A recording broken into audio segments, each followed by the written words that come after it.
ವಿದ್ಯಾವನ ವೈಭವಕ್ಕೆ ಮುಖ್ಯ ಅತಿಥಿಗಳಾಗಿ ಆಗಮಿಸಿರ್ತಕ್ಕಂಥ ಕನ್ನಡ ಪರ ಹೋರಾಟಗಾರರಾಗಿರ್ತಕ್ಕಂಥ ಶ್ರೀ ರೂಪೇಶ್ ರಾಜನ್ ಅವರೇ, ನನ್ನ ಸಹೋದರಾದಂಥ ಶ್ರೀ ವೆಂಕಟರೆಡ್ಡಿ ಅವರೇ, ನನ್ನ ಶ್ರೀಮತಿಯಾದ ಸುಜಾತ ಅವರೇ, ನನ್ನ ಸಹೋದ್ಯೋಗಿ ಮಿತ್ರರೇ, ಪೋಷಕರೇ, ಎಲ್ಲ ವಿದ್ಯಾರ್ಥಿಗಳೇ, ಮಾಧ್ಯಮ ಮಿತ್ರರೇ, ಮತ್ತು ಈ ಪ್ರೋಗ್ರಾಮ್ ಬಂದಿರತಕ್ಕಂಥ ಎಲ್ಲ ನಮ್ಮ ನೈಬರ್ ವಿಲೇಜಿನ ಪೋಷಕರೇ, ಇವತ್ತು ನಮ್ಮ ಕಾಲೇಜಿನಲ್ಲಿ ವಿದ್ಯಾವನ ವೈಭವ, ವಿದ್ಯಾವನದ ಹಬ್ಬವನ್ನು ಮಾಡ್ತಾಯಿದ್ದೀವಿ.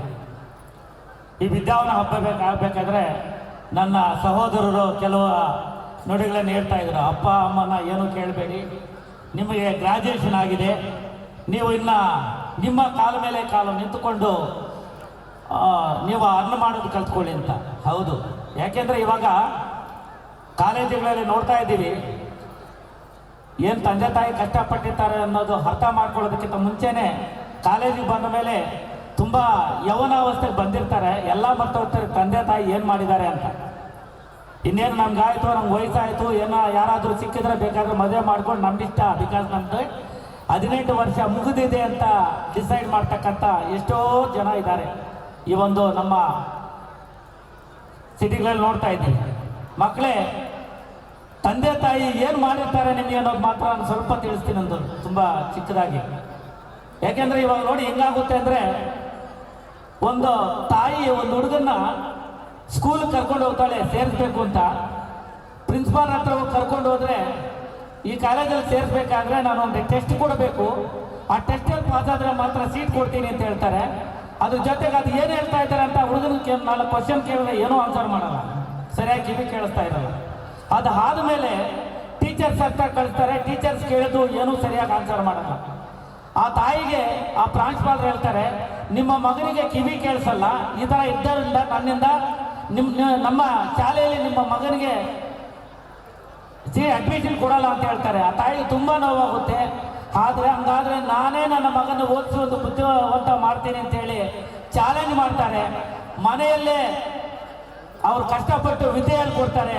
ಅವರು ಮುಂದೆ ನಮ್ಮ ಜಗತ್ತಿಗೆ ಬಲ್ಬ್ ಕಲ್ಕನ್ನ ತಂದುಕೊಟ್ಟ ಥಾಮಸ್ ಆಲ್ವಾ ಎಡಿಸನ್. ಅಂದರೆ ಒಬ್ಬ ತಂದೆ ತಾಯಿ ಅಥವಾ ಮಗು ಮನಸ್ಸು ಮಾಡಿದ್ರೆ ಏನು ಬೇಕಾದರೂ ಸಾಧನೆ ಮಾಡ್ಬೋದು ಅನ್ನೋದಕ್ಕೆ ಅದೊಂದು ಉದಾಹರಣೆ. ಮಕ್ಕಳೇ, ತಂದೆ ತಾಯಿನ ಇವಾಗ ನೀವು ನೋಡ್ತಾ ಇದ್ದೀರಾ, ನೀವು ಯವನಾವಸ್ಥೆಯಲ್ಲಿ ಇದ್ದೀರಾ, ಏನು ಮಾಡಿದ್ದೀರಾ ಅಂತ ಕೇಳ್ತಾ ಇದ್ದೀರಾ. ನಿಮ್ಮ ತಂದೆ ತಾಯಿ ಏನು ಮಾಡಿದ್ದೀರಾ ಅನ್ನೋದು ನಾನು ಚಿಕ್ಕದಾಗಿ ಹೇಳ್ತೀನಿ ನೋಡಿ. ಏನು ಮಾಡಿದ್ದೀರಾ? 18 ವರ್ಷ ಆದರೂ 20 ವರ್ಷ ಆದಮೇಲೆ ಮದುವೆ ಮಾಡಿಕೊಂಡ್ರು, ವಾಪಸ್ ಹೋಗ್ರಿ.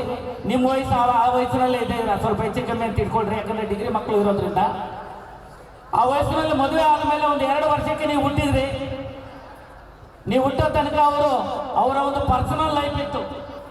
ಆ ಪರ್ಸನಲ್ ಲೈಫ್ ಆದಮೇಲೆ ನೀವು ಹುಟ್ಟಿದ ತಕ್ಷಣ ತಾಯಿ ಕೆಲಸಕ್ಕೆ ಹೋಗ್ತಾ ಇದ್ದ, ತಾಯಿ ಕೆಲಸ ಬಿಡ್ತಾಳೆ, ಯಾಕೆಂದರೆ ನನ್ನ ಮಗನ ನೋಡ್ಕೋಬೇಕು ಅಂತ. ಅವರು ಎಷ್ಟು ಕಾಂಪ್ರಮೈಸ್ ಆದ್ರು ನಿಮಗೋಸ್ಕರ, ತನ್ನ ಉದ್ಯೋಗ ತ್ಯಜಿಸಿದ್ರು. ಅದಾದಮೇಲೆ ತಂದೆ ತನ್ನ ಆದಾಯದಲ್ಲಿ ಮಗುಗೋಸ್ಕರ ಒಂದು ಪಾಲು ಎತ್ತಿಡಕ್ಕೆ ಸ್ಟಾರ್ಟ್ ಮಾಡ್ತಾರೆ. ಯಾಕೆಂದರೆ 3ನೇ ವ್ಯಕ್ತಿ ಬಂದ. ಅದು ಅಷ್ಟೇ ಅಲ್ಲ, ಈ 2 ಜೊತೆಯಲ್ಲಿ 3ನೇದು ತಂದೆ ಕೆಲಸಕ್ಕೆ ಹೋಗಿದ್ದಾಗ ಅಲ್ಲಿಂದ ಫೋನ್ ಮಾಡ್ತಾನೆ, ಏನು ಮಾಡ್ತಾ ಇದ್ದಾರೆ. ಸಪೋಸ್ ತಾಯಿನಿ ಕೆಲಸಕ್ಕೆ ಮಾಡ್ತಾ ಇದ್ರೆ, ಮಗು ಊಟ ಆಯ್ತಾ, ಹಾಲು ಕುಡಿದ್ರ, ನೀರು ಕುಡಿದ್ರ, ಇನ್ನೊಂದು ಮತ್ತೊಂದು ತಿಂಡಿ ತಿಂದ್ರ ಅಂತ ಮಧ್ಯದಲ್ಲೇ ಕೆಲಸ ಬಿಟ್ಟು ಫೋನ್ ಮಾಡಿ ಮನೆಯವ್ರನ್ನ ವಿಚಾರಿಸ್ತಾ ಇರ್ತಾರೆ. ಅವರ ವೈಯಕ್ತಿಕ ಜೀವನಕ್ಕೆ ಅಲ್ಲಿ ಸ್ವಲ್ಪ ಕಾಂಪ್ರಮೈಸ್ ಆಗಿರ್ತಾರೆ. ಯಾಕೆಂದ್ರೆ ನಿಮ್ಮ ಕಡೆ ಗಮನ ಹರಿಸಿದ್ದಾರೆ, ನಿಮ್ಮ ನೀವೇನು ಗಲೀಜು ಮಾಡ್ಕೊಳ್ಳೋದೆಲ್ಲ ತೊಳೆದಿದ್ದಾರೆ, ಬೆಳೆಸಿದ್ದಾರೆ. ಅವರ ಆದಾಯದ ಭಾಗವನ್ನು ನಿಮ್ಮ ಶಿಕ್ಷಣಕ್ಕಾಗಿ ಮುಡುಪಾಕಿಟ್ಟಿದ್ದಾರೆ. ಅವರೆಲ್ಲಾದರೂ ಒಂದು ಪ್ರವಾಸ ಮಾಡಬೇಕು ಅಂತಂದ್ರೆ ನಿಮ್ಮ ರಜೆಗಳನ್ನ ಗುರುತಿಸಿಕೊಂಡು, ದಸರಾ ರಜೆ ಬರುತ್ತಾ ಅಥವಾ ಬೇಸಿಗೆ ರಜೆ ಬರುತ್ತಾ, ಆ ಟೈಮಲ್ಲಿ ಹೋಗೋಣ ಅಂತ ಇದು ಮಾಡ್ತಾರೆ. ತನ್ನ ತಂದೆ ತಾಯಿಯನ್ನು ನೋಡೋದಕ್ಕೂ ಕೂಡ ಆ ಕಡೆ ಗಮನ ಕಮ್ಮಿ ಮಾಡಿ, ವಯಸ್ಸಾದ ತಂದೆ ತಾಯಿಯ ಕಡೆ ಗಮನ ಕಮ್ಮಿ ಮಾಡಿ ತಮ್ಮ ಮಕ್ಕಳ ಕಡೆ ಗಮನ ಹರಿಸಿದ್ದಾರೆ. ಯಾಕೆ ಅಂತಂದ್ರೆ ನಿಮ್ಮನ್ನು ಬೆಳೆಸಬೇಕು ಅಂತ. ಸೊ ಈ ಥರ ಬೆಳೆಸ್ಕೊಂಡು ಬಂದು ನಿಮ್ಮನ್ನು ಒಂದು ಒಳ್ಳೆ ಶಿಕ್ಷಣ ಸಂಸ್ಥೆಯಲ್ಲಿ ಎಜುಕೇಶನ್ ಕೊಡ್ತಾ ಇರ್ತಾರೆ. ಪ್ರತಿಯೊಂದಕ್ಕೂ ಖರ್ಚು ಮಾಡ್ತಾ ಇರ್ತಾರೆ. ಅವರ ಆದಾಯದ ಅರ್ಧ ಭಾಗ ಕೊಟ್ಟಿರ್ತಾರೆ. ಕೊನೆಗೆ ಒಂದು ಮನೆ ಮಾಡಿದ್ರೆ ಅದು ನಿಮ್ಗಾಗುತ್ತೆ ಅಂತ ಮಾಡ್ತಾರೆ, ಒಂದು ಸೈಟ್ ಮಾಡಿದ್ರೆ ನಿಮ್ಗಾಗುತ್ತೆ ಅಂತ ಮಾಡ್ತಾರೆ. ಅವರು ಸ್ವತಃ ವ್ಯಕ್ತಿಗತ ಜೀವನ ಎಲ್ಲ ಕೂಡ ನಿಮ್ಗಾಗಿ ಮುಡ್ಪಾಕಿಟ್ಟಿರ್ತಾರೆ. ಅವ್ರದ್ದೇ ಆದ ಒಂದು ಸ್ವತಃ ಏನಾದರೂ ಒಂದು ಹೋಟೆಲ್ ಹೋಗಿ ಚೆನ್ನಾಗಿ ತಿನ್ನೋಣ ಅಂದರೆ ನಮ್ಮ ಮಗು ಬೇಕಲ್ಲ ಅಂತ ಅದರನ್ನ ಒಂದು ಭಾಗ ತಗೊಂಡು ಬರ್ತಾರೆ. ಮತ್ತೆ ಈ ಥರ ಎಲ್ಲ ಪ್ರತಿಯೊಂದರಲ್ಲೂ ಕೂಡ ನಿಮಗಾಗಿ ಅವರ ಜೀವನ ಕಂಪ್ಲೀಟಾಗಿ ಮುಡ್ಪಾಕಿಟ್ಟಿರ್ತಾರೆ. ಅವರ ವೈಯಕ್ತಿಕ ಜೀವನ ಎಲ್ಲ ನೀವು ಹುಟ್ಟಿದ ಮೇಲೆ ಆಲ್ಮೋಸ್ಟ್ ಅವ್ರ ವೈಯಕ್ತಿಕ ಜೀವನ ಕಮ್ಮಿ ಆಗಿಬಿಟ್ಟು ನಿಮ್ಮ ಕಡೆ ಗಮನ ಹರಿಸುತ್ತೆ. ಈ ಥರ ಇರಬೇಕಾದ್ರೆ ನೀವು ವಯಸ್ಸು ಬಂದು ಯಾರಾದ್ರೂ ಒಬ್ಬರು ಇಬ್ಬರು ಯಾವುದೋ ಒಬ್ಬ ಹುಡುಗನ ಲವ್ ಮಾಡಿದ್ದೀನಿ, ಅದು ಯಾವುದೋ ಒಂದು ಹುಡುಗಿನ ಲವ್ ಮಾಡಿದ್ದೀನಿ ಅಂತ ನೀವು ಬಂದು ಹೇಳಿದಾಗ ಯಾಕೆ ಅವರು ಅಷ್ಟೊಂದು ಜೋರು ಮಾಡ್ತಾರೆ, ಯಾಕೆ ಅಷ್ಟೊಂದು ತಡೆ ಮಾಡ್ತಾರೆ ಅಂತಂದ್ರೆ ನಿಮ್ಮ ಭವಿಷ್ಯಕ್ಕಾಗಿ 20 ರಿಂದ 25 ವರ್ಷ ಕಷ್ಟಪಟ್ಟಿರ್ತಾರೆ. ತನ್ನ ಆಸೆ ಆಕಾಂಕ್ಷೆಗಳನ್ನ ಬದಿಗೊತ್ತಿರ್ತಾರೆ. ಎಲ್ಲ ಬದಿಗೊತ್ತಿ ಬಿಟ್ಟು ನಿಮಗೋಸ್ಕರ ರಾತ್ರಿ ಹಗಲು ನಿಮ್ಮ ಬಗ್ಗೆ ಯೋಚನೆ ಮಾಡಿರ್ತಾರೆ. ಸ್ಕೂಲ್ ಹೋಗ್ಬೇಕಾದ್ರೆ ಬಂದು ಬಿಟ್ಟು ಹೋಗ್ತಾರೆ, ತಲುಪಿದ್ದೀರಾ ಅಂತ ಕೇಳ್ತಾರೆ. ವಾಪಸ್ ಬಂದ ತಕ್ಷಣ ಬಂದಿದ್ದಾರೆ ಅಂತ ಕೇಳ್ತಾರೆ. ರೀಚ್ ಆಗಿದ್ದಾರೆ ಇಲ್ವಾ ಅಂದ್ರೆ ಅರ್ಧ ಗಂಟೆ ಕಾಲು ಗಂಟೆ ಲೇಟ್ ಆದ್ರೆ ಇವಾಗ ನನಗೂ ಫೋನ್ ಮಾಡ್ತಾರೆ, ಸರ್ 4:45 ಆಯಿತು, ನಮ್ಮ ಮಗು ಮನೆ ತಲುಪಿಲ್ಲ ಯಾಕೆ ಅಂತ ಕೇಳ್ತಾರೆ. ಎಷ್ಟು ಕಾಳಜಿ ವಹಿಸ್ತಾ ಇದ್ದಾರೆ. ಇಂಥ ಕಾಳಜಿ ವಹಿಸ್ತಾ ಇರ್ತಕ್ಕಂಥ ಸಮಯದಲ್ಲಿ ಯಾರಾದರೂ ಒಬ್ಬರು ಯಾವುದೋ ಒಂದು ಹುಡುಗನೋ ಹುಡುಗಿನೋ ನಾನು ಇಂಥವ್ರು ಲವ್ ಮಾಡ್ತೀನಿ ಅಂತ ಮದುವೆ ಆಗ್ತೀನಿ, ನನಗೆ 18 ಇಯರ್ಸ್ ಆಗಿದೆ ಅಂದರೆ ಯಾಕೆ ಜೋರು ಮಾಡಬಾರ್ದು?